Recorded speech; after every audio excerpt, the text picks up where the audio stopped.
ನಮಸ್ಕಾರ ವೀಕ್ಷಕರೇ, ನಮ್ಮ ಹಿರಿಯರು ಅದು ಮಾಡಬಾರದು ಇದು ಮಾಡಬಾರದು ಎಂದು ಹೇಳುವುದು ಕೇಳಿರಬಹುದು.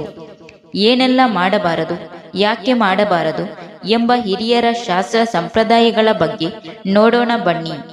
ನೀವು ಇನ್ನೂ ಕೂಡ ನನ್ನ ಚಾನಲ್ನ ಸಬ್ಸ್ಕ್ರೈಬ್ ಮಾಡಿಲ್ಲ ಅಂದರೆ ಈಗಲೇ ಸಬ್ಸ್ಕ್ರೈಬ್ ಮಾಡಿ, ಬೆಲ್ಲೈಕನ್ನ ಒತ್ತಿ, ವಿಡಿಯೋನ ಎಲ್ಲರಿಗೂ ಶೇರ್ ಮಾಡಿ. 1. ಬಾಳೆ ಎಲೆ ಹರಿಯಬಾರದು, ಏಕೆಂದರೆ ಸಾಲ ಮಾಡಿ ಕೆಟ್ಟವರಾಗುತ್ತಾರೆ. 2. ಉಪ್ಪನ್ನು ಬಿಸಾಡಬಾರದು, ಏಕೆಂದರೆ ಬುದ್ಧಿಶಕ್ತಿಯು ಕಡಿಮೆಯಾಗುತ್ತದೆ. 3. ಮನೆಗೆ ಬಂದ ನಾಯಿಯನ್ನು ಸಾಕಬಾರದು, ಏಕೆಂದರೆ ಮನೆಯಲ್ಲಿ ಸಾವು ಸಂಭವಿಸುವ ಸಾಧ್ಯತೆ ಇದೆ. 4. ಬೆಳಿಗ್ಗೆ ಎದ್ದ ಕೂಡಲೇ ಕಟ್ಟಿಗೆಯನ್ನು ನೋಡಬಾರದು, ಏಕೆಂದರೆ ಕಟ್ಟಿಗೆಯನ್ನು ಹೆಣ ಸುಡಲು ಬಳಸುವುದರಿಂದ ನೋಡಬಾರದು. 5. ಸಣ್ಣ ಮಕ್ಕಳು ಕಸಗುಡಿಸಿದರೆ ಮನೆಗೆ ನೆಂಟರು ಬರುತ್ತಾರೆ ಎಂದರ್ಥ. 6. ಆಕಸ್ಮಿಕವಾಗಿ ಹಕ್ಕಿ ಜೋರಾಗಿ ಕೂಗಿದರೆ ಆ ದಿನ ಸಾವಿನ ಸುದ್ದಿ ಅಥವಾ ಗಲಾಟೆ ಸುದ್ದಿ ಕೇಳಿಸುವ ಸಾಧ್ಯತೆ ಇರುತ್ತದೆ. 7. ಜೀರುಂಡೆಯನ್ನು ಕೊಂದರೆ ಏನಾಗುತ್ತದೆ? ಜೀರುಂಡೆಯನ್ನು ಕೊಂದರೆ ತೆಂಗಿನ ಮರದಲ್ಲಿ ಒಳ್ಳೆಯ ಫಸಲು ಬರುತ್ತದೆ ಎಂಬರ್ಥ. 8. ಮನೆಯ ಮೆಟ್ಟಿಲಲ್ಲಿ ಕೂರಬಾರದು, ಏಕೆಂದರೆ ಸಾಲ ತೆಗೆದುಕೊಂಡವರು ಹಿಂತಿರುಗಿಸುವುದಿಲ್ಲ. 9.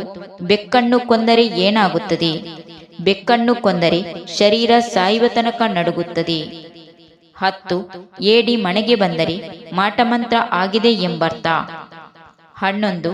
ಹತ್ತಿಯ ಮರ ಕಡಿಯಬಾರದು, ಒಂದು ವೇಳೆ ಕಡಿದರೆ ಅದನ್ನು ದೇವಸ್ಥಾನಕ್ಕೆ ಕೊಡಬೇಕು ಮತ್ತು ಪೂಜೆ ಮಾಡಿಸಬೇಕು. 12. ತೆಂಗಿನಕಾಯಿ ಗಡಿಯಲ್ಲಿ ಮೊದಲು ಯಾವುದನ್ನು ಹೆರೆಯಬೇಕು? ಹೆಣ್ಣು ಗಡಿಯನ್ನು ಮೊದಲು ಹೆರೆಯಬೇಕು, ಏಕೆಂದರೆ ಹೆಣ್ಣು ಮಕ್ಕಳಿದ್ದರೆ ಬೇಗ ಮದುವೆಯಾಗುತ್ತದೆ ಎಂಬ ನಂಬಿಕೆ ಇದೆ. 13. ತರಕಾರಿಗಳಲ್ಲಿ ಅತಿ ಶುದ್ಧವಾದ ತರಕಾರಿ ತೊಂಡೆಕಾಯಿ. ಇದನ್ನು ಮಾಂಸದೊಂದಿಗೆ ಬೆರೆಸಿ ಪಲ್ಯ ಮಾಡಿ ತಿನ್ನುವುದಿಲ್ಲ. 14.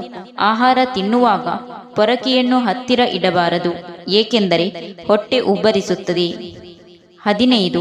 ಗೃಹ ಪ್ರವೇಶದಂದು ಹಾಲು ಉಕ್ಕಿಸುವುದು, ಏಕೆಂದರೆ ಮನೆ ಕೂಡ ಹಾಗೆಯೇ ಸಂಪತ್ತಿನಿಂದ ತುಂಬಿ ತುಳುಕಲಿ ಎಂಬರ್ಥ ನೀಡುತ್ತದೆ.